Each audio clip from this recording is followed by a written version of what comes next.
Asyhadu an la ilaha illallah wahdahu la syarika lahu wa asyhadu anna Muhammadan abduhu wa rasuluh alladzi la nabiyya ba'da ma ba'd. Alhamdulillah, Bunda semuanya yang sudah hadir di sini, kita bertemu kembali bermuajahah dalam rangka thalabul ilmi di ahad ke-4 ya, apa 3 sekarang? 4 ya, ahad ke-4 insyaallah. Pembahasan yang akan diangkat pada hari ini adalah tentang meluruskan niat dalam segala amal kita ya. Ini sangat menarik ya, apalagi ketika kita menginginkan sebuah keluarga yang satu frekuensi antara anak, ayah dan ibu ya.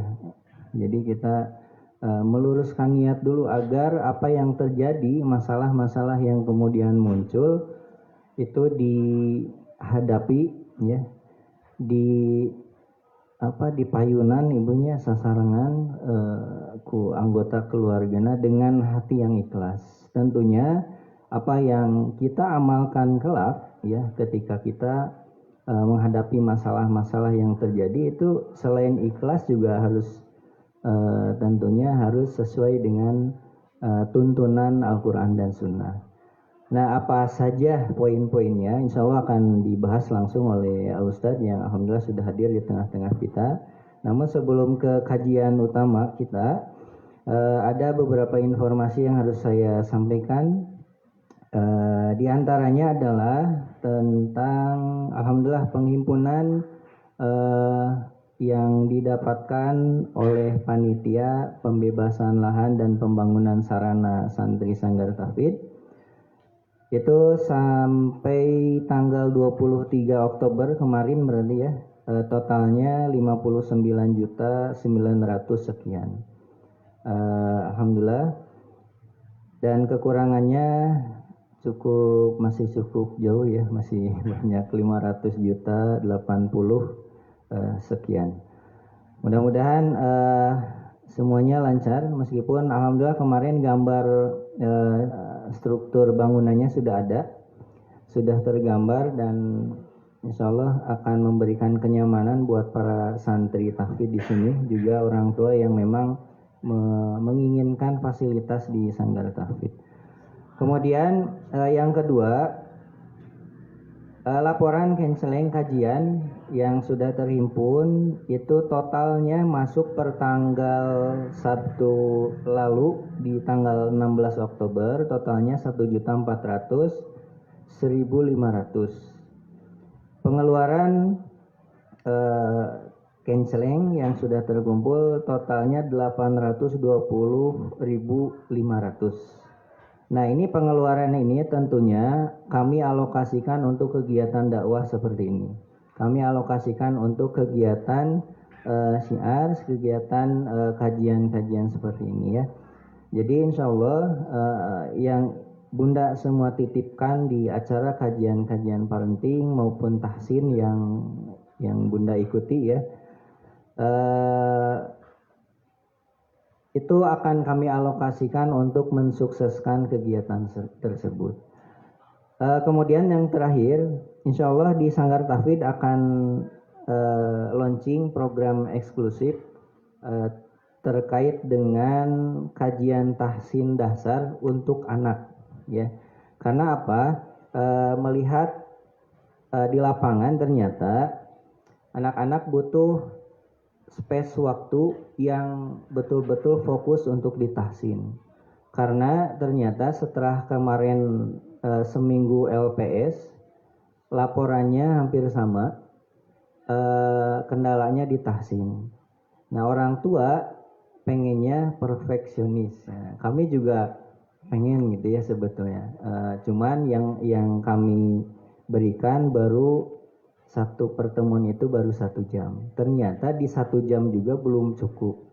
Nah, insya Allah nanti kami akan coba merumuskan skema pembelajarannya dan semuanya lah ya tentang program eksklusif ini. Nanti insya Allah akan kami informasikan lebih lanjut ke grup-grup WA yang ada. Barangkali itu saja informasinya dari Sanggar Hafid Al-Fajar. Oleh karena itu, Bunda semua yang hadir di sini, silakan dipersiapkan semuanya, matanya, hatinya, telinganya, barangkali ya, catatannya silakan disiapkan untuk mendengarkan, menyimak apa yang disampaikan Al-Ustadz. Oleh karena itu, kami persilakan kepada Al-Ustadz untuk hadir di podium.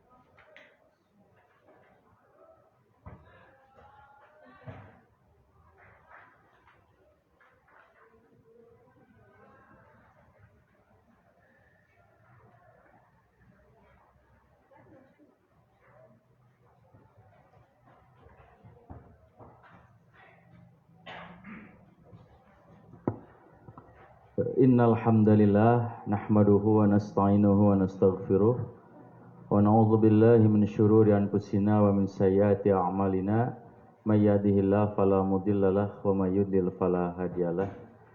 Asyhadu an la ilaha illallah wahdahu la syarikalah wa asyhadu anna Muhammadan abduhu wa rasuluh alladzi la nabiyya ba'dah, amma ba'd. Ya para ibu-ibu yang dimuliakan Allah Subhanahu wa taala. Alhamdulillah dengan izin dan ridha Allah Subhanahu wa taala pada sore kali ini saya bisa bertatap muka dengan ibu-ibu sekalian sebagai orang tua santri di Sanggar Tahfidz untuk yang kedua kalinya di minggu yang keempat, di ahad yang keempat. Insyaallah pada kesempatan ini ya, seperti disampaikan, kita akan mencoba untuk membahas ya, mengkaji baik ayat-ayat Allah, hadis-hadis Rasulullah SAW, yang tentu saja dengan tujuan untuk perkuat, mempererat terkait dengan keluarga kita ya, keluarga yang banyak diharapkan oleh semua orang, yaitu keluarga samawa ya, sakinah, mawaddah, warahmah.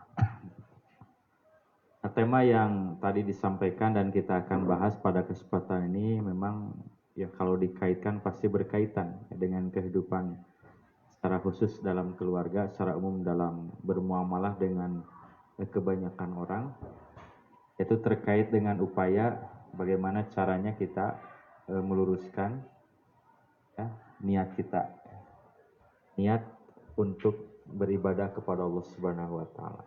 Sebagaimana disampaikan pada pertemuan sebelumnya bahwa esensi Allah taala menciptakan alam semesta ya sebagai sarana untuk manusia, karena manusia memiliki tugas yang paling inti, yang paling penting, yaitu ibadah.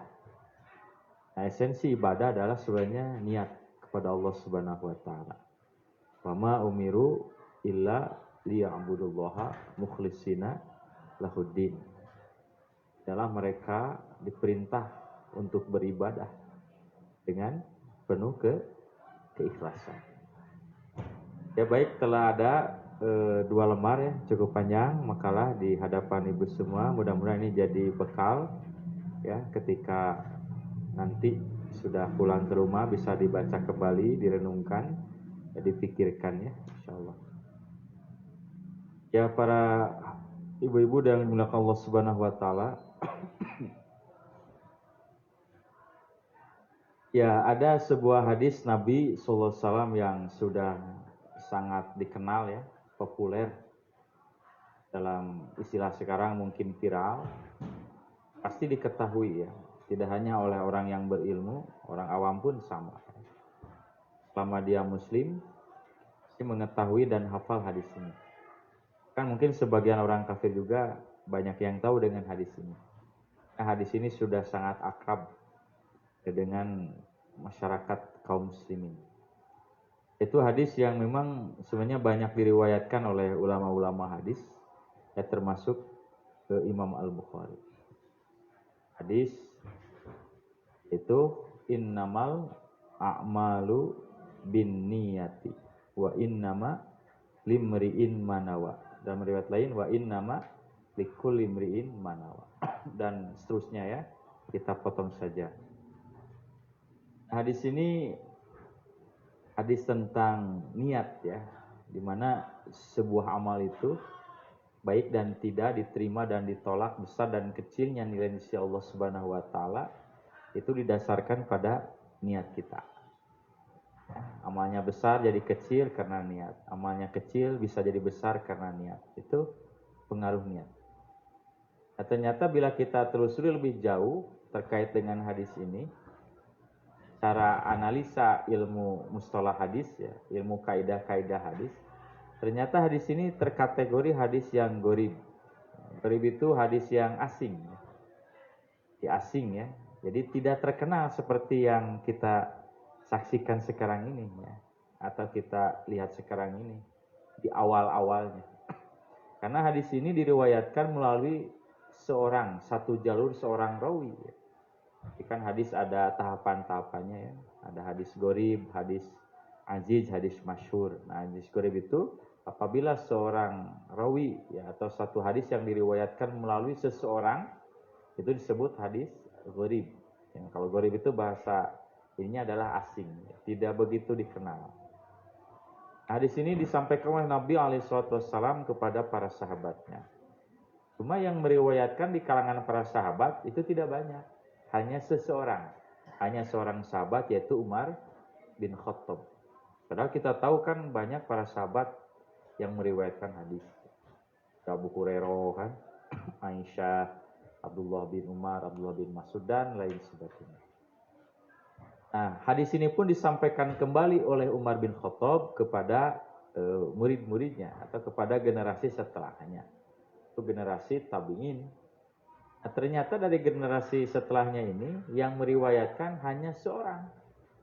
Bahkan kita tahu tabi'in ini banyak ya, jumlahnya, ulama-ulamanya, ahli-ahli hadisnya. Tapi yang meriwayatkannya seorang kembali seperti Umar bin Khattab, yaitu Alqamah bin Waqqas al-Laitsi. Alqamah bin Waqqas al-Laitsi. Dari Alqamah pun disampaikan lagi kepada murid-muridnya. Ternyata yang meriwayatkannya pun sama, cuma seorang. Yang lain tidak meriwayatkan, yaitu Muhammad bin Ibrahim. Muhammad bin Ibrahim.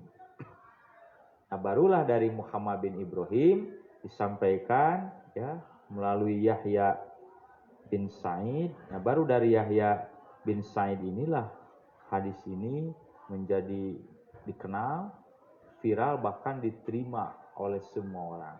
Ya, ditulis oleh para ulama, diriwayatkan, bahkan sampai kepada kita. Madhab apapun, aliran apapun ya, asal dia muslim lah, pasti mengetahui hadis ini. Aliran lurus, aliran sesat, aliran sunnah, aliran bid'ah itu pasti kalau hadis ini ketahui. Nah, jadi ini menunjukkan kepada kita ya. Jadi hadis yang luar biasa ini ternyata awal-awalnya itu hadis yang kurang populer, hadis yang gharib, ya, hadis yang asing yang. Apa poin penting dari peristiwa ini, dari kejadian ini? Ini menunjukkan kepada kita bahwa terkadang ya, sesuatu yang tidak dikenal, sesuatu yang asing, suatu masa, itu insya Allah pada masa-masa tertentu di kemudian hari, sesuatu yang tidak dibutuhkan ini akan dibutuhkan oleh masyarakat. Bahkan akan menjadi kenal, bahkan akan menjadi viral. Nah, buktinya hadis ini. Jadi artinya kita jangan terlalu menganggap kecil, menganggap remeh, sesuatu yang mungkin kecil di awal, ya. Tapi insya Allah dengan istiqomah, dengan kesabaran, mujahadah bersungguh-sungguh akan besar. Sanggar ini kan kalau lihat awal-awalnya, wah ya, iklannya luar biasa ya di grup ya, muridnya masih terbatas. Ya. Sekarang lumayan nih sudah luar biasa. Ya, banyak muridnya saja. Berapa sih? 400? Masya Allah. Itu menyaingi SD atau MI ya. Mungkin suatu saat mungkin akan lebih. Jadi itulah. Jadi, tidak selalu ya sesuatu yang besar, yang viral itu langsung gitu, enggak. Nah, kaitan dengan amal ya. Jadi apabila kita melakukan sebuah kebaikan, sebuah ketaatan ya, itu mungkin bisa saja ketika kita melakukannya, mendakwahkannya, mengajarkannya orang, mungkin keluarga, tetangga, masyarakat secara umum itu bisa saja menolak. Karena merasa ini sesuatu yang baru, ini sesuatu yang aneh kan itu. Tapi jangan khawatir, mungkin sesuatu yang dianggap aneh ini pada di kemudian hari akan menjadi sesuatu yang dulu sangat luar biasa. Dulu kan ya beberapa tahun ke belakang lah, yang namanya tahfidz Quran kan kurang dikenal. Jaranglah sekolah-sekolah itu memasukkan program hafalan Quran. Termasuk pesantren juga jarang. Ya, saya belajar hafalan Quran itu sekitar 5 tahun ke belakang ya. Atau dari sekolah, pas sekolah sampai kuliah sebentar ya di Maret, itu tidak menghafal Quran. Kita punya anak 2, ya baru ya termotivasi menghafal Quran karena memang sudah banyak. Alhamdulillah hafal ya, hafal 30 juz, lain juz 10. Tapi biasalah ya, hafalnya nggak mungkin harus diulang-ulang. Jadi memang perjuangannya berat ya. Al-Quran itu sesuatu yang luar biasa. Dan izin Allah saya anak 2 hafal Quran sampai selesai dengan Ustaz Miftah. Ini Ustaz Miftah senior saya kalau hafalan Quran. Beliau menghafalkan dari Cibaduyut ya sama. Ya. Saya mengikuti generasi berikutnya dan alhamdulillah selesai. Jadi Ustaz Miftah TK dia punya macam-macam itu hafid ya. Sudah selesai Al-Quran. Tapi tidak berarti orang yang sudah hafal Al-Quran itu dia pasti hafal terus enggak. Kalau tidak diulang-ulang, tidak di murojaah ya akan hilang. Nah anak-anak ibu juga sama ya. Sudah hafal nih misalnya juz 30, juz 28, 3 juz. Jangan terlalu berbangga dulu. Kalau dibiarkan anak itu tidak di murojaah, tidak diulang, dia akan hilang. Karena menghafal Quran itu Rasulullah menggambarkan seperti mengikat unta ya. Unta itu binatang yang paling sangat sulit untuk ditaklukkan ya. Binatang yang liar ya. Karena unta ini bisa mencari makan sendiri. Kalau tidak diikat, unta itu akan dia lepas. Dia tidak butuh dengan manusia sebenarnya. Dia bisa mencari makan sendiri. Hanya agar unta itu tidak kabur, itu harus benar-benar diikat. Nah, Quran pun sama. Kalau tidak diikat, tidak dihafal, tidak dimurojaah, itu akan mudah lepas. Keur mah hese ngapalkeun teh hese asupna kaluarna gampilnya siga ibu-ibuina pangaosannya. Hese kaluar hese asup, hese memahami teh. Jika ngahulang eta cenah usah teh tadi teh nerangkeun naonnya gitu. Batur mas sari mah ngahulang ya. Kakara kahartina teh geus diimah. Oh usah teh teh nerangkeun eta serius orangnya. Jadi itu yang jadi sekarang Quran sudah hampir ya, terutama di wilayah perkotaan, hafalan Quran itu kadang jadi syarat masuk sekolah ya, terutama sekolah-sekolah yang berbasis kan awalnya dulu sesuatu yang asing orang yang hafal Quran. Ketika program dalam TV teh Hafiz Indonesia kan itu awal-awalnya sangat sulit, padahal hanya 3 juz itu. Sangat sulit itu. Si TV itu dan tim itu mencari orang yang hafal beberapa juz juga sangat sulit itu awalnya. Ya, tapi ketika mulai tahun pertama sulit, tahun kedua mulai, sekarang kan setiap tahun itu sekarang yang hafal sampai 30 juz, 20 juz. Katanya di awal-awalnya itu sangat sulit untuk mencari anak yang hafal Quran misalnya 3 juz. Jangan berbicara tahsinnya dulu. Nah, itu sangat sulit. Tapi dengan kesabaran, istiqomah, mujahadah, sekarang jadi saingannya lebih ketat. Sekarang hampir kan di lembaga-lembaga di wilayah-wilayah tahfidzul Quran itu adalah sesuatu yang dibutuhkan. Padahal awalnya sesuatu yang asing, tidak dibutuhkan. Nah, jadi sama. Jadi ketika kita melakukan sebuah kebaikan, ya jangan pernah asa. Mungkin di awal kita merasa berat, tidak dihargai, tidak diapresiasi, bahkan dianggap asing oleh masyarakat, tapi insya Allah suatu saat di kemudian hari itu akan menjadi sesuatu yang dibutuhkan oleh masyarakat. Nah itu kita harus yakin Pak, para ibu semua ya, bahwasanya semua kebaikan yang kita lakukan itu adalah kebaikan itu akan berpulang kepada diri kita sendiri. Man amila sholihan fali nafsi wa man asa'a fa'alaiha. Barang siapa yang beramal soleh, maka kebaikannya untuk dirinya. Dan barang siapa yang berbuat buruk, asa'a, berbuat buruk, maksiat, jahat, fa'alaiha, maka keburukannya untuk dirinya sendiri.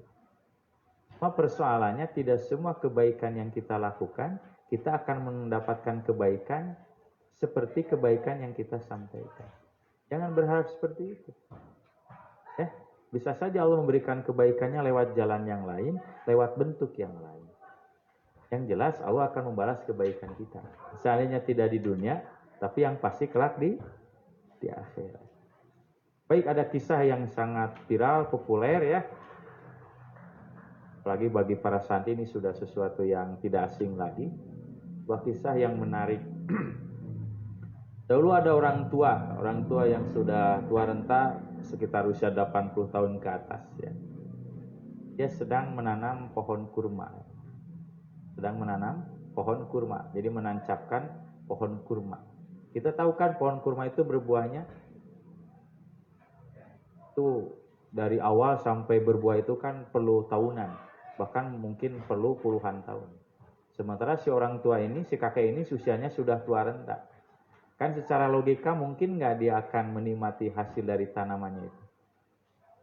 Nggak mungkin kan? Sebelum berbuah dia mati duluan gitu. Misalnya kan, yang sudah 80 tahun mah tuh kan, ya mau jauh lah umurnya.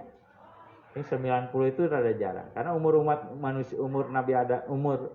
Rasulullah SAW itu antara 60 sampai 70. Kata Nabi ada 80 cuma jarang gitu ya. Ibu tersabrana nyiswa ibu? Ayam udah 80 tahun? Tak hati-hati ibunya. Aduh lepat ulah naroskeun umur ka istrinya kan itu. Bahaya. Ya mah contoh sekarang. Akhirnya ketika dia menanam pohon itu, maka datanglah seorang raja sedang berjalan-jalan membawa kudanya ya atau keldainya kan itu. Si raja pun sama kaget ya. Kok si kakek ini mau menanam pohon kurma? Harusnya kan jangan pohon kurma lah ya. Pohon yang cepat dipetik hasilnya kan. Di mentimun, bonteng, merenya, di urang mah kangkung, bayam, tidak tahu ya bayam di ditunya. Kacang panjang, berentah makan gancang, buahan anak atau tomat kan gitu ya. Tapi kenapa si kakek ini mau menanam pohon kurma? Akhirnya dihampiri dan ditanya, "Kek, kenapa kakek mau ya sudah tua ini mau menanam pohon kurma?" Padahal pohon kurma ini membutuhkan waktu yang lama untuk berbuah.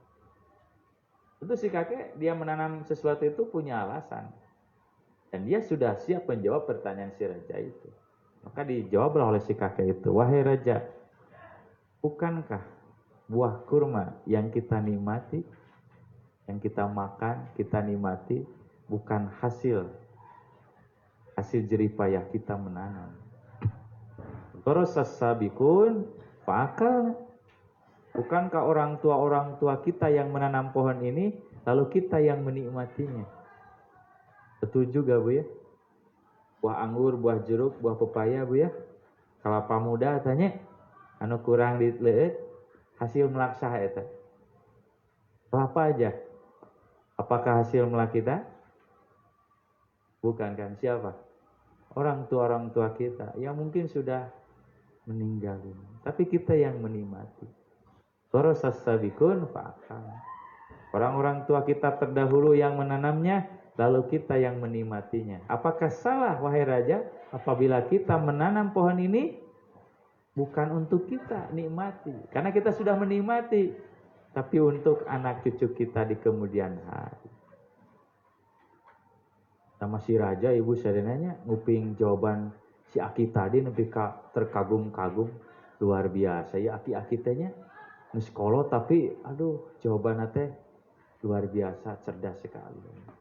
Hanya si raja mengambil satu kantong emas ya dalam sakunya sebagai bentuk terima kasih. Diberikan. Kek nih ada satu kantong emas buat kakek. Sebagai hadiah lah karena kakek ini luar biasa. Luar biasa, pintarnya, cerdasnya. Hanya si kakek nggak berlama-lama langsung diterima bu. Itu. Tuh bu karena duit banyak nggak sekolah toge anger kan gitu. Kalau hok mata simeuten cek sunamanya. Ibu periogi kene karena hartos. Periogi. Tangkap aja diterima ya. Lalu si kakek berkata, wahai raja, ada apa kek? Sungguh pohon kurma yang ditanam kakek ini sangat luar biasa. Namanya kenapa? Baru ditanam sudah berbuah. Karek nancep buahan, yaitu sekantung emas. Lihat, ya hasil dari kebaikan.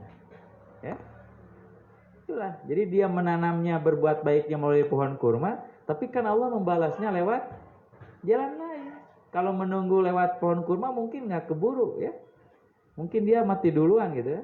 Atau ditakdirkan berbuah, dia mungkin sudah tidak bisa memakannya karena sudah udur, sudah tua. Tapi kan Allah membalasnya lewat jalan lain. Nah, itulah yang disebut man amila sholihan fa'alaiha. Si raja ketika dia mendengar jawaban si kakek yang kedua itu saking terkagum-kagum lagi. Akhirnya dia mengambil lagi satu kantong emas. Kakek cenah aya salah hiji deui teh. Karena saya sangat kagum dengan jawaban Anda, kakek. Diterima itu si kakek yang kedua kalinya. Emas yang kedua kalinya.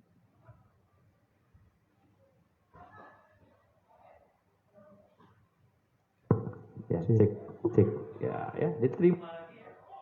Kalau diterima lagi, kakek berkata lagi.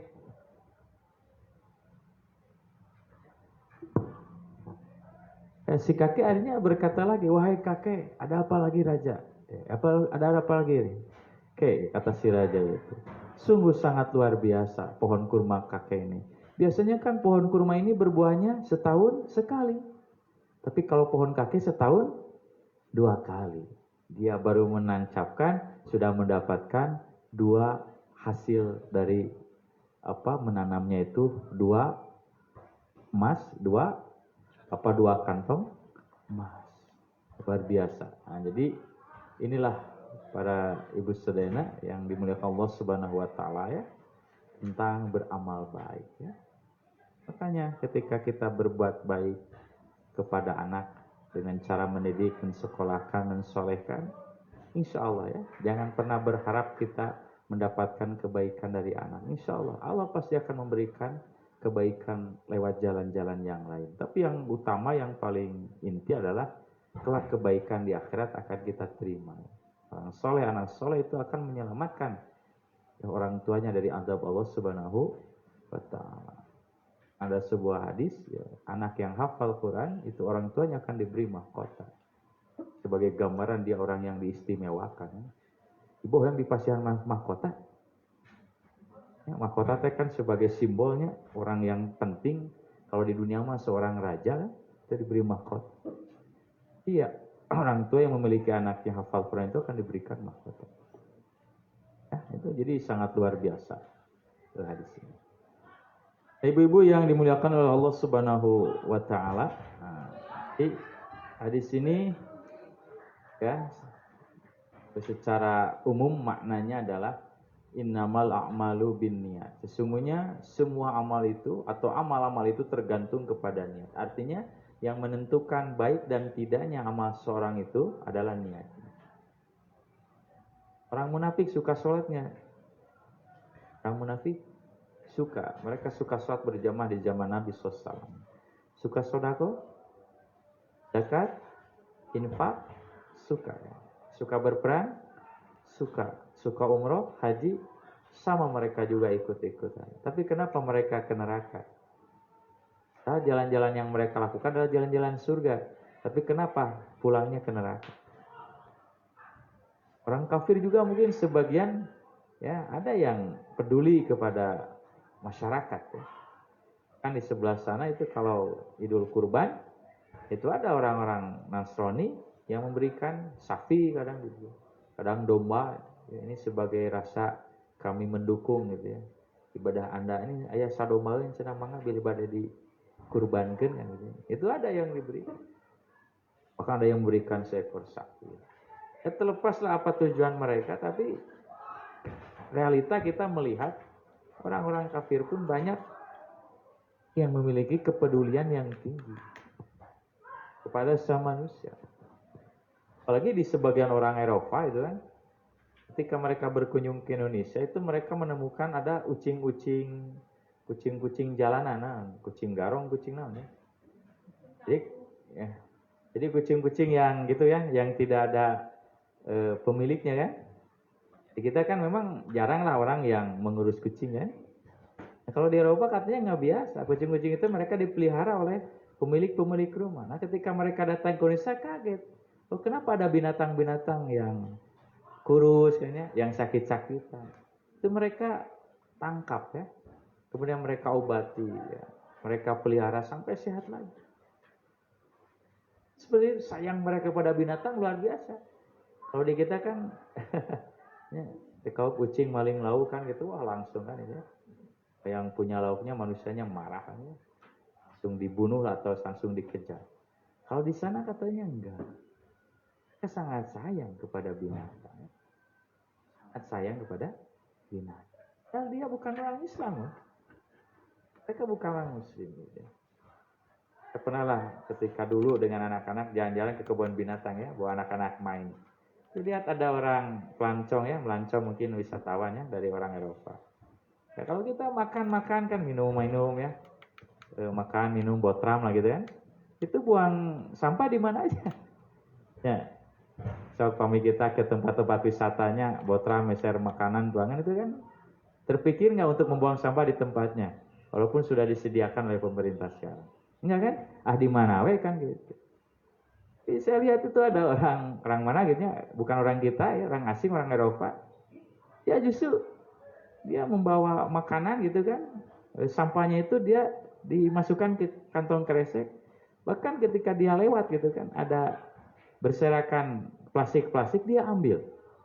Dia lihat sendiri. Kemudian dia simpan di tempatnya. Intinya mereka suka kepada kebersihan. Padahal dia bukan orang Muslim.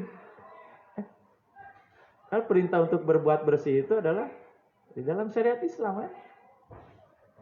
Innallaha yuhibbut tawwabin wa yuhibbul mutatahhirin. Kalau hadis dhaifnya an-nadhafatu minal iman, tapi mananya sahih. Kebersihan itu sebagian daripada iman. Kalau hadis memang dhaif, tapi secara mana sahih karena ada hadis sahih. Iman ini ada 70 cabang lebih. Yang paling tingginya la ilaha illallah, yang paling rendahnya engkau melihat kotoran di jalan lalu engkau mengambilnya. Itu sama dengan hadis inna an-nadhafatu minal iman. Tapi kan faktanya enggak ya. Itu umat Islam ya, kalau hujan besar di sini kan itu kan masyarakat itu tekagok bu micen teh lain micerun tahun kur ai micerun kasur sagara. Kasur teh geus teu kapake hujan gede kan ya, alungkeun ka jalanan ya.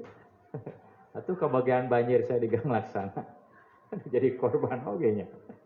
Jadi ini menunjukkan kepada kita. Jadi ada orang-orang kafir non-Islam yang mereka yang memiliki kebaikan mungkin secara manusiawi. Tapi apa kebaikan mereka bernilai pada si Allah Subhanahu wa taala?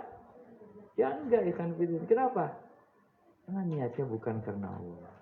Karena niatnya bukan karena Allah. Nah inilah perlunya niat ya. Kata innamal a'malu binniyat. Amal baik apapun, sehebat apapun, kalau niatnya enggak benar, bukan karena Allah, enggak akan menjadi sesuatu yang baik. Hanya oleh karena itu para ulama mengkategorikan ya niat itu, hadis ini maksudnya terkait dengan niat itu adalah sepertiganya ilmu Islam. Jadi kalau ilmu Islam itu dibagi 3, ibu-ibu semua ya, maka sepertiganya itu ada dalam hadis ini. Kan hadis Nabi itu sangat banyak kan, ratusan ribu kan, ya baik Al-Quran ataupun As-Sunnah itu kalau disatukan dibagi 3 maka sepertiganya ada dalam hadis ini. Dalam hadis innamal a'malu binniyah. Sesungguhnya amal-amal itu tergantung kepada niat. Kenapa? Karena amal manusia ini, amal seseorang ini itu terkategori terbagi kepada 3. Ada amal lisan yang berbicara, ini amal perbuatan kan, amal soleh melalui berbicara, seperti saya ceramah, berdakwah, berkata jujur, ya, memuji seseorang, ya, itu kan, tidak berbuat ghibah, tidak menipu, tidak menghina pun itu kan amal soleh yang harus dilakukan.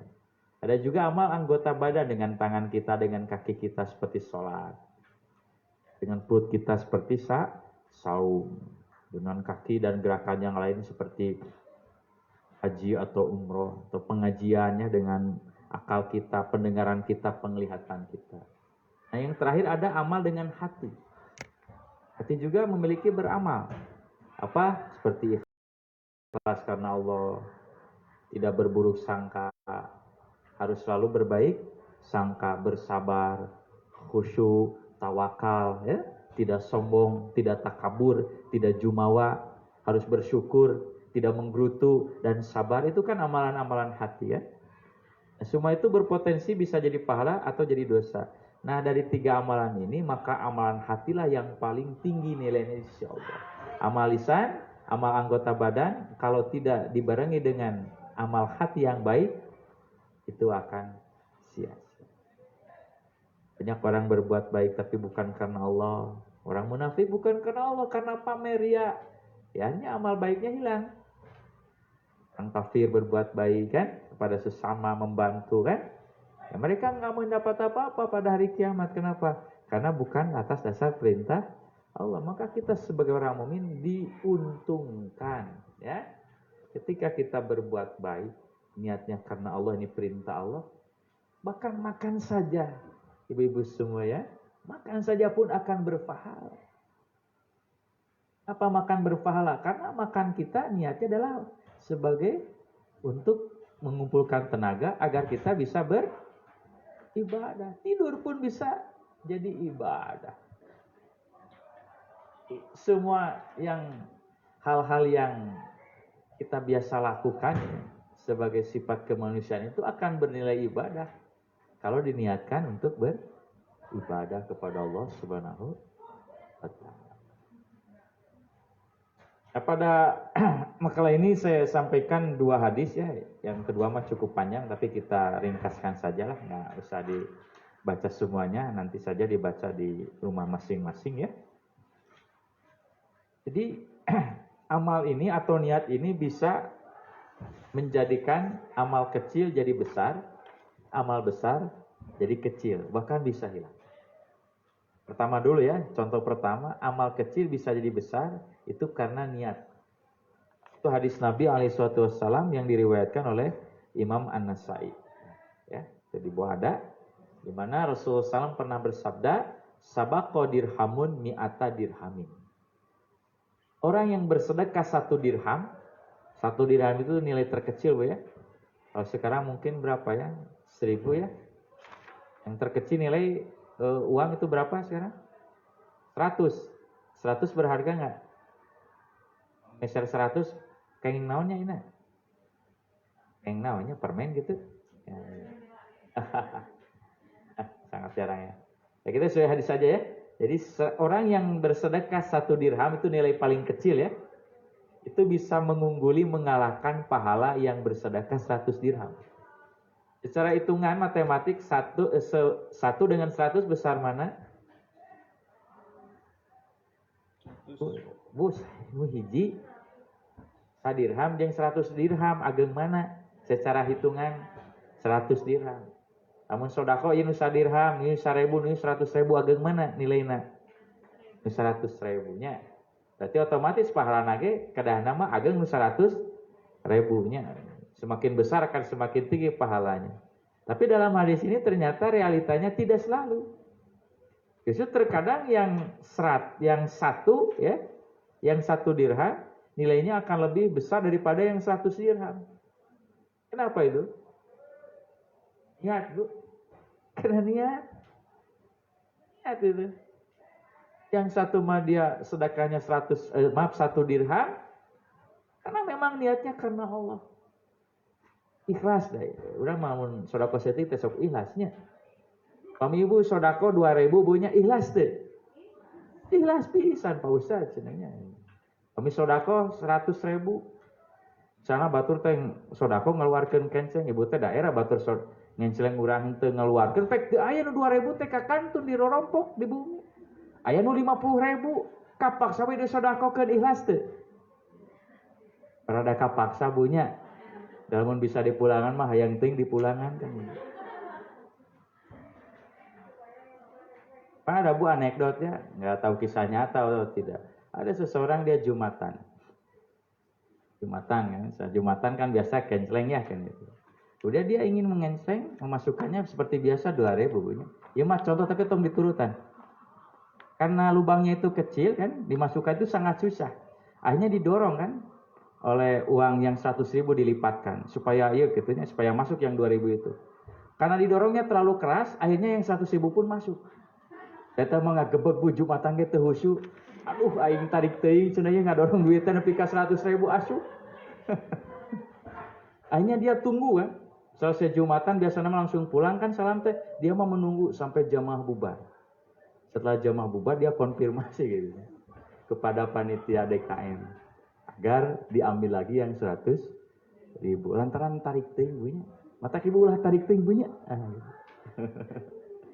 Enggak ridho Pak. Ya. So, kita kan kalau sedekah biasanya 2.000 atau 10.000 ya. Karena tidak ada terpaksa 50.000. Aduh, asa kumahanya. HTT enggak enak ya? Nah inilah ya. Jadi terkadang betul. Jadi orang yang bersedekah dengan nilai yang kecil karena dia ikhlas karena Allah itu bisa berpahala besar. Tapi yang bersedekah dengan sesuatu yang besar karena mungkin tidak ikhlas karena Allah, ada unsur pamer, ada unsur ya. Jadi ya diterima insyaallah subhanahu wa ta'ala. Saya tidak mengajarkan maafnya bersedekah teh kudu saeutik, enggak ya. Enggak seperti itu kan? Ya, cuma kadang hati seperti itu. Jadi itu kenapa? Karena niat. Kalau dalam hadis ini, qalu mereka bertanya, wa kaifa? Bagaimana Rasulullah orang yang bersedekah nilai jumlahnya sedikit tapi pahalanya besar? Itu bagaimana mungkin? Kata Nabi alaihi wasallam, kana li rajulin dirhamani. Orang yang bersedekah 1 dirham ini dia memiliki 2 dirham. Jadi dalam dompetnya itu di rumahnya punya 2 dirham. Dia sedekahkan 1 dirham, berapa persen? 50%. Pami urang gaduh artos 4.000 disedekahkeun 2.000. Seberapa persen, Bu? 50%. Nah. Kemudian wan talaqa rajulun ila irdi malihi. Kemudian yang salah satu mah dia ketika akan bersedekah ada sumbangan, ada proposal, dia pulang ke rumahnya. Ketika dia datang ke rumahnya karena dia orang kaya banyak hartanya kan. Rekeningnya gitu kan, asetnya itu sampai miliaran.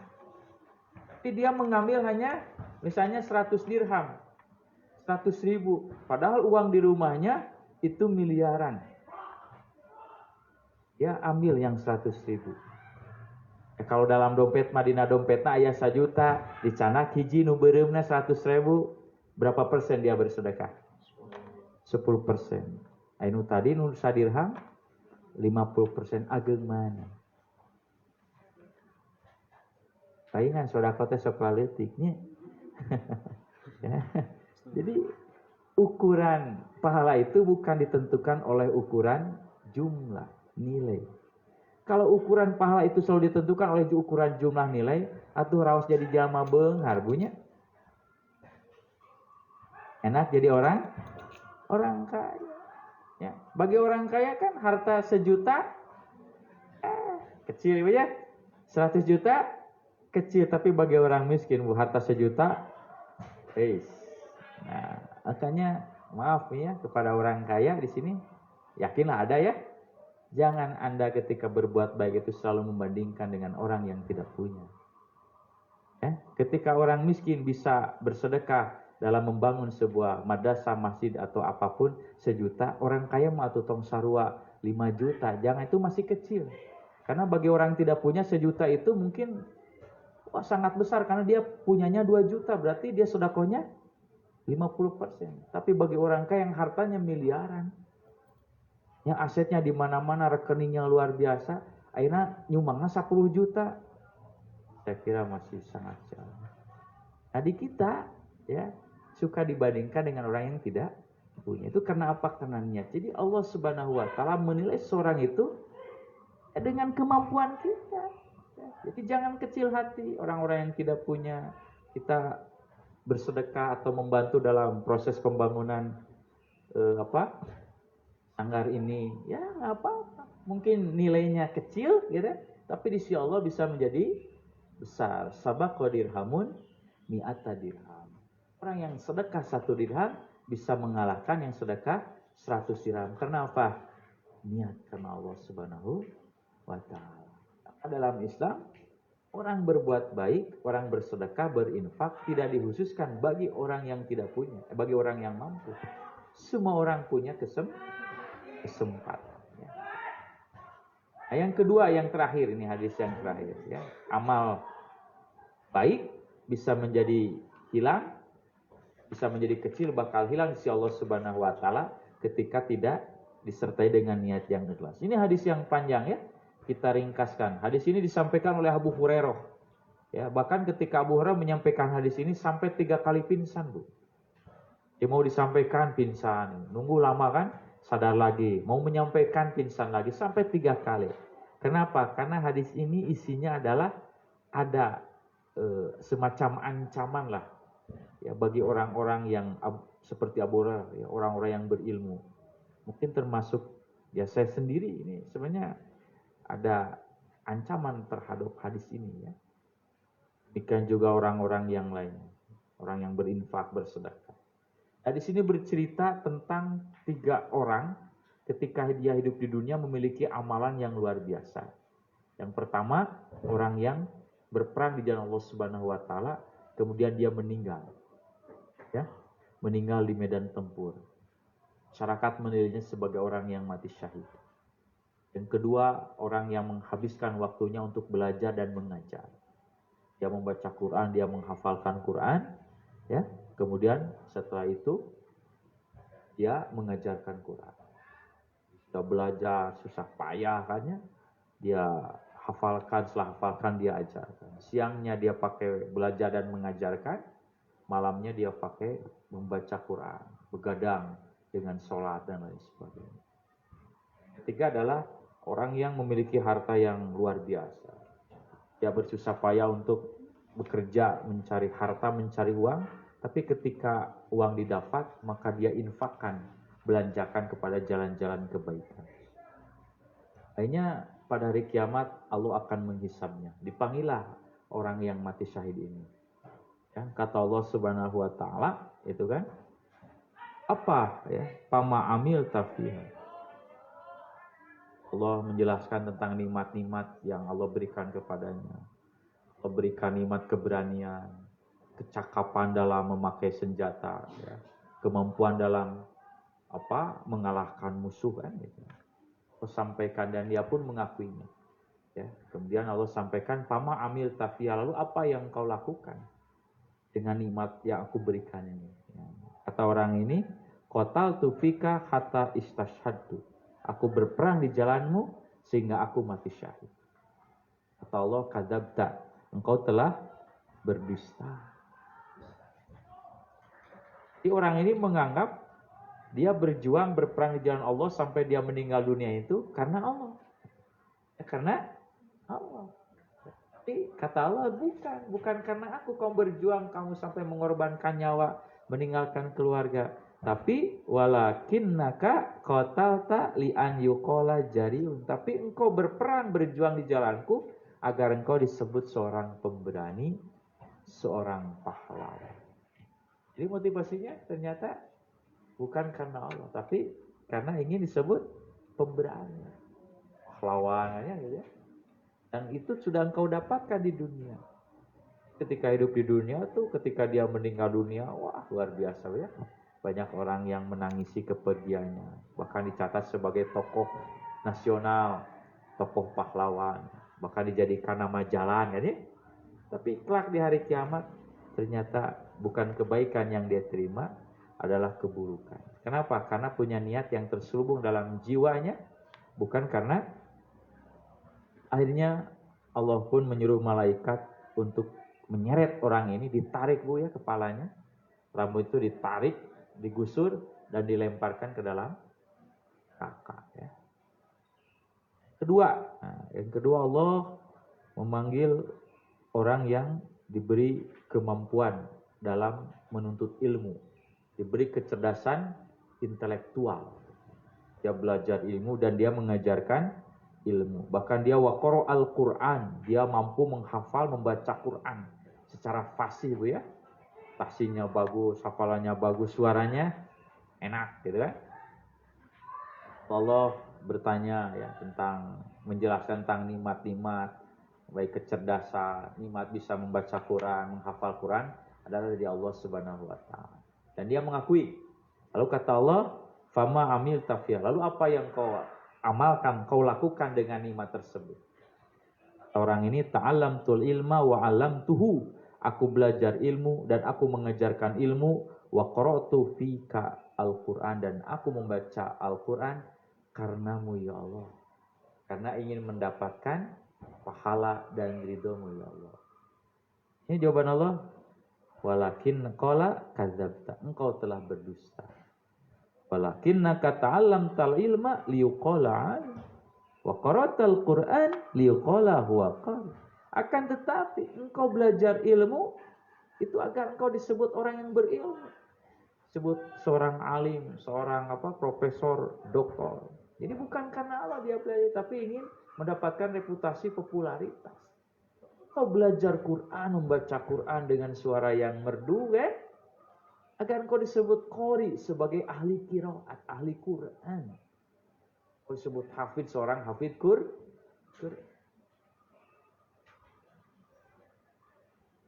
Sudah susah payah dia belajar ilmu, dia menghafal Quran, mengajarkan. Tapi ujung-ujungnya celaka dia. Akhirnya diseret orang ini oleh malaikat dan dia pun dilemparkan ke dalam. Jadi hoream diajar ilmu tebunya. Para laur ya bioginya. Pak ingat Abu Hurairah sampai pingsan 3 kali Bu ya. Kemudian yang ketiga, ada seseorang yang diluaskan rezekinya oleh Allah. Dimudahkan jalan-jalan rezekinya itu. Ini harus jadi catatan bagi kita ya. Jadi rezeki itu, kemudahan harta itu bukan hasil kecerdasan Bu ya, tapi oleh Allah Subhanahu wa taala. Maka Rasulullah menyebutnya wassa'allahu alaihi. Allah telah memudahkan, meluaskan rezeki kepadanya. Berapa banyak orang yang pintar, pakar ekonomi Bu ya, ahli bisnis ya. Tapi ketika dia berbisnis ya nggak sukses ya. Jadi pegawai kan ya. Tapi yang tidak tamat SD ya, tapi karena Allah telah mentakdirkan dia sukses, itu menjadi sukses. Jadi rezeki itu bukan ukuran, ya ditentukan oleh kecerdasan. Tapi memang itu sudah takdir Allah Subhanahu wa taala. Nah, dalam hadis ini sama. Jadi Allah memberikan segala bentuk-bentuk kemudahan dalam mencari rezeki. Usaha apapun oleh orang ini pasti jadi untung. Oleh zaman Nabi kan ada seorang sahabat namanya siapa itu? Saya lupa lagi, Al-Bariki ya. Jadi disuruh oleh Nabi untuk memberi 1 ekor kambing ya, dengan harga 1 dinar. Karena rata-rata lah 1 dinar itu cukup untuk 1 ekor kambing kurban. Tapi dengan ya mungkin Allah sudah mentakdirkan ya, dengan kecerdasannya gitu ya, pandai melobi, pandai menawar, akhirnya dia mendapatkan 2 ekor Bu. Jadi biasanya makan 1 dinar itu mendapatkan 1 ekor. Tapi dengan kepandainya dia mendapatkan 2 ekor. Akhirnya ketika dia mendapatkan 2 ekor, yang 1 ekor dijual lagi 1 dirham. 1 dinar. Jadi pas datang ke Nabi tanya, jadi utuh kan? Uangnya kembali 1 dinar tapi mendapatkan 1 ekor kambing. Nabi pun merasa kagum dan kaget. Kata Nabi, andai saja engkau menjual atau membeli tanah kan debu Bu ya, debu berharga nggak? Ada yang butuh nggak pasir? Pasir kan paling mahal berapa? Tapi kata Nabi, andai saja engkau menjual tanah, maka engkau akan mendapatkan untung. Ada orang-orang yang memang ya Allah sudah mentakdirkan gitu kan, dia punya potensi sukses dalam berbisnis. Nah, maka hadis ini pun sama. Ya, orang ini diberikan segala jalan-jalan kemudian dalam harta, ya, kemudian Allah menjelaskan tentang nikmat-nikmatnya dan dia pun mengakuinya.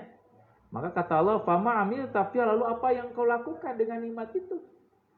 Orang ini ma taraktu min sabilin tuhibbu an yunfaqu fiha illa anfaqtu fiha laka. Ya Allah, tidak ada satu jalan-jalan kebaikan yang kau suka agar aku menginfakkan hartaku, melainkan aku menginfakkannya. Jadi semua jalan-jalan ketaatan, kebaikan, di sana ada kesempatan untuk berinfak, pasti orang ini berinfak. Ini sangat luar biasa gitu dermawannya. Berarti kan dia orang soleh, orang baik kan? Orang baik. Tapi kata Allah bagaimana? Kadzabta, engkau berdusta. Kau walakinnaka fa'alta liyaqala huwa jawad. Tapi engkau melakukan itu sampai engkau membelanjakan, mewakafkan, menginfakkan harta-hartamu agar engkau disebut sebagai dermawan. Orang ini pun sama, ditarik oleh malaikat, diseret, digusur dan dilemparkan ke dalam api neraka. Dalam riwayat lain, 3 orang inilah orang yang pertama kali masuk neraka. Jadi misalnya semata acan ini numpang payuna. Padahal amalnya sangat luar. Dan ini peringatan kepada kita. Kenapa? Semua berawal karena niat yang kurang ikhlas kepada Allah Subhanahu wa taala. Karena itu di akhir ada sebuah nasihat dari Yahya bin Abi Katsir, ta'allamun niyata fa innaha ablaghu minal amal. Belajarlah untuk meluruskan niat karena itu lebih sulit daripada beramal. Orang munafik gagal Bu ya dalam meluruskan niat ya.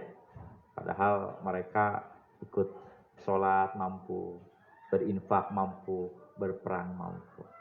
Nah, dalam kapasitas kita berumah tangga pun sama ya, mendidik anak ya, taat kepada suami gitu, atau suami mengurus keluarga. Kalau niatnya karena Allah perintah, karena Allah insya Allah ya, tidak akan jadi persoalannya. Yang menjadi persoalan itu karena memang niatnya bukan karena Allah.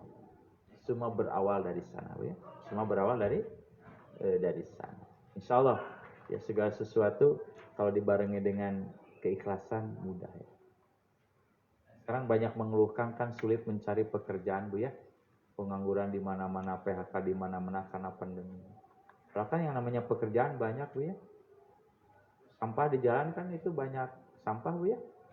Kotor-kotor kan itu. Itu kan pekerjaan nunggu sanes. Pada melan palamanya anak we urang teh sapunya di buminya terus sapuan nepi ka bersih. Pada melan sanes. Apa orang enggak mau melakukannya? Karena saya cenah anu ngagaji nanya saha anu muruhanana kan ya. Jadi bukan tidak ada pekerjaan, persoalannya itu siapa yang itu. Tapi kalau niatnya kita berbuat baik kepada orang ya, insya Allah. Itu di sebelah sana di Gang Laksana ada RT ya. Gitu. Ya, kalau pagi mungkin karena kebiasaannya ingin suka kebersihan, jadi di depan rumahnya itu ada jalan dekat Dulu Dawa, dia sapu kan, disapu kan itu. Gitu. Karena Allah. Tapi orang itu kan ketika melihat gitunya ada orang lewat jalan pakai motor, dia lewat kok tiap pagi dia suka bebersih kan gitu ya. Akhirnya dia berhenti. Ngepulan cenah ieu, Kang Pak cenah ieu kamu ngabubur 10.000, 20.000. Tuntuna menang sadinana 100.000. Padahal niatnya kan bukan untuk mencari. Diturutan ku batur si itu geuning bisa sabutnya menang 100.000. Diturutan teu meunang. Dan niatnya beda. Ya. Kalau kita disuruh mencangkul Bu ya. Ya, disuruh mencangkul macul di lembur rumahnya. Kan kadang ada belut, tahu belut? Nah, belut teh bahasa Indonesia teh. Belutnya ambil entong. Ambil enggak apa-apa ya. Tapi ulah niatna dititah macul tapi neangan belut. Jadi kadang seperti itu ya. Jadi insya Allah kalau kita berbuat baik, maka saya pernah membaca sebuah artikel ya gitu. Ada seorang mengeluhkan kepada gurunya, kenapa saya selalu miskin, selalu susah. Kata gurunya, karena engkau tidak pernah berbagi, tidak pernah bersedekah. Ya guru gitu ya, pun guru, Ustaz Abi rek sedekah di mana kan abi teh jalma miskin kan gitu. Sabararimunya aku harus bersedekah dengan gimana kan aku ini orang miskin, orang susah. Bagaimana aku cara bersedekah? Kata gurunya, bukankah engkau punya mata? Coba kalau mata kamu ya jangan diperlihatkan ya kepada kecuali yang baik-baik. Melihat ada orang sedang meminta bantuan secara tenaga ya. Coba kamu bantu. Bukankah kau punya tangan? Tangan kamu bisa untuk membantu orang, punya kaki, punya telinga. Jadi anggota tubuh kita kalau kita gunakan untuk membantu orang lain, bukankah itu sedekah? Ya, betul kan? Betul. Jika kita berbuat baik kepada orang dengan tenaga kita, siganu tadi dah, sasapo padahal dia tidak mengharapkan apa-apa kan, jual ngerencelenge kan itu ya. Ya. Jadi bisa jadi maaf Bu ya, kita hidup sulit gitu, susah mendapatkan ya harta susah karena kita jarang memberikan kepada orang lain. Seandainya memberikan itu dalam arti memberikan tenaga, ide, pikiran, gagasan. Seperti aki-aki tadi yang udah 80 tahun kan, dia ingin berbuat baik untuk siapa? Untuk anak-anaknya kan, anak-anaknya kan, cucu-cucunya di masa depan dia tancapkan satu pohon kurma kan. Tiba-tiba raja mere 2 kali lipat tak untung lagi kan itu. Ya, sok ibu pami bisi nancap ke naon tah di jalan-jalan teh bunya tangkal naon. Sugana eta anu ngalaliwat tah gitu. Jadi insyaallah ya. Jadi bukan kita miskin, bukan kita jangan melakukan kemiskinan, kesusahan, tapi kita harus berupaya untuk berbuat baik. Insyaallah Allah akan membalas kebaikan kepada diri kita. Itu saja barangkali yang bisa disampaikan. Mudah-mudahan besar manfaatnya bagi kita ya, dan kita diberikan kemampuan juga ya kesabaran ya, kesabaran, kesungguhan terutama dalam meluruskan niat kita terkait dengan beribadah kepada Allah Subhanahu wa taala. Qul qouli hadza wa astaghfirullah li wa lakum. Wassalamualaikum warahmatullahi wabarakatuh.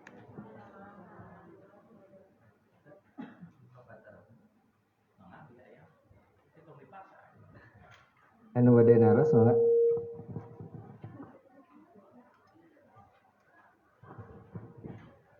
Dua patarosan deh. Kapnya mangga. Oh ya sok mah.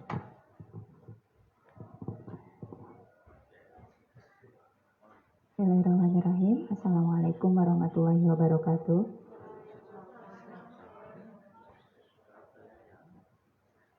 Materi niat ini saya mau tanya gini Pak. Jadi kalau saya di satu majelis taklim atau di mana gitu ngisi kenceleng, itu biasanya saya isi aja. Nah suatu hari ada teman yang mengatakan, iya harus diniatin pakai apa gitu, buat apa ngencelengnya. Umpamanya baca dulu apa iftitah, terus ini kencelengnya saya niatkan supaya anak saya soleh, seperti itu.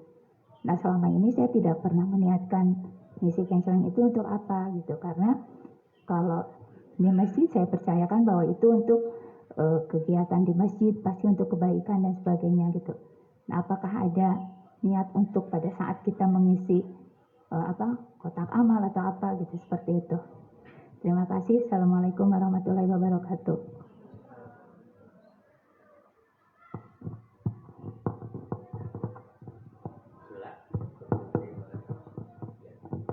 Ya, makasih atas pertanyaannya ya. Jadi yang disebut niat itu kan mahalu al-qalbunya, tempatnya dalam hati ya, dalam hati.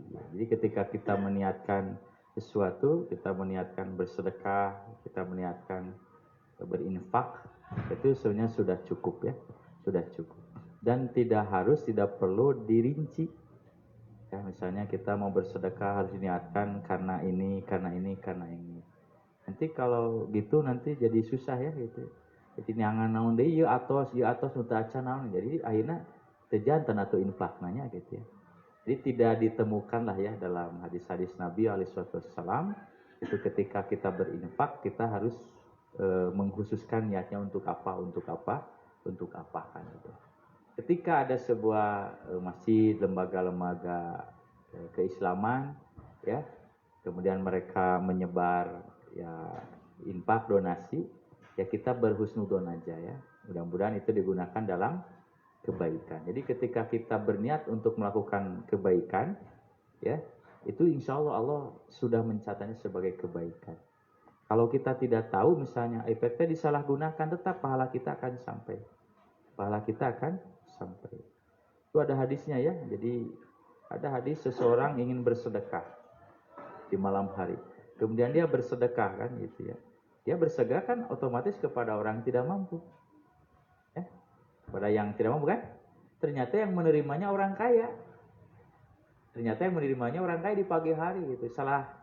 Bukan mungkin salah, tapi kan dia tidak diniatkan. Tapi niatnya kepada orang yang tidak, tapi yang menerimanya kepada orang kaya. Ya kata Nabi tetap pahala sedekahnya sampai dia berdoa ya seandainya yang menerimanya orang kaya, mudah-mudahan yang kaya ke depannya mau bisa sedekah. Ternyata betul ketika dia orang kaya itu menerima sedekah, dia terpengaruh jiwanya. Akhirnya dia ikut bersedekah. Di malam hari berikutnya dia bersedekah kepada seseorang. Gitu kan. Ternyata yang menerimanya itu seorang pelacur. Di masyarakat ribut, kok orang ini bersedekahnya kepada pelacur kan? Padahal dia tidak tahu kan? Ya, akhirnya dia berdoa, ya Allah, kalau memang dia seperti itu, mudah-mudahan dia berhenti dari perbuatan maksiatnya. Akhirnya dia pun berhenti. Gitu kan? Dia berhenti dengan izin Allah. Jadi intinya ketika kita tidak tahu ya, dan kita berhusnudon bahwasanya sedekah ini digunakan untuk kebaikan, insya Allah Allah sudah mencatatnya dengan kebaikan. Walaupun mungkin disalah gunakan, kecuali kalau kita sudah tahu ini disalahgunakan itu nggak boleh. Ya, jadi tetap pahala kebaikan itu akan sampai kepada Allah Subhanahu wa Ta'ala dan tidak harus merinci karena Allah lebih tahu kan terhadap isi niat kita kan gitu ya. Jadi nggak usah dicatat saya niatnya untuk ini agar anak lebih soleh, itu tidak usah seperti pun sudah tahu Allah ya. Jadi takutnya gini kalau sudah dirinci, jadi nanti apalagi yang belum ya niatnya kan gitu atau sadayana mau sedekah terpilih gitu budak atau soleh gitu kan si bapana atau semacam usahana ya semua kan sudah naundainya daya mal sodako enak mah tahu bisik itu ya, jadi nggak usah udah aja, jadi nggak ada keterangannya dari Nabi alaihi wasallam.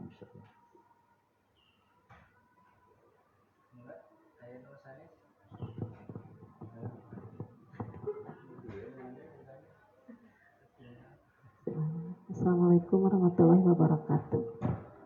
Pak Ustadz, badai naraskeunnya misalkan aya anu nyungkeun pertolongan ka bumi anjeunna teh nya kumaha ka itu ka dieu tos teu aya anu nolong we kitu. Nah, ka bumi we anjeunna teh nya nyariosna nya kitulah terlilit hutang istilah namanya anjeunna teh utang rentenir nyungkeun tulung. Nah, ari nya abdi lah kitunya nyebatkeun teu gaduh da aya gitu artos tehnya, tapi da artos eta kanggo kepentingan gitu keluarga anu dikempal-kempalkeun gitulah isana mah kanggo biaya murangkali sakola atau tapi kanggo kontrakan bumi. Bingung kan bari dipasihan kumaha teu dipasihan da aya artos teh. Akhirna dipasihkeun we si artos teh nya da anjeunna tos kumaha bingung cenah budak-budak nya rentenir lah gitu. Terus kayak tadi terus buntu sama teh. Nah, niatnya hoyong sedekah bisa namanya sedekah. Aya anu bisa nama kanggo donasi. Sugan we engke suami nyanak artos damel misalkan teh nya niat teh. Rumah tapi da efeknya teu nyanak artos adeung, nyanak anu tabungan eta kanggo keperluan nya kontrakan sareng orang kali. Ya senama lah hoyong niat sedekah gitu nya nganggo artos eta anu dikempal-kempalkeun da dengan penghasilan sadinten teh nya menurun lah sia nama jatuh cekap kanggo sadinten we.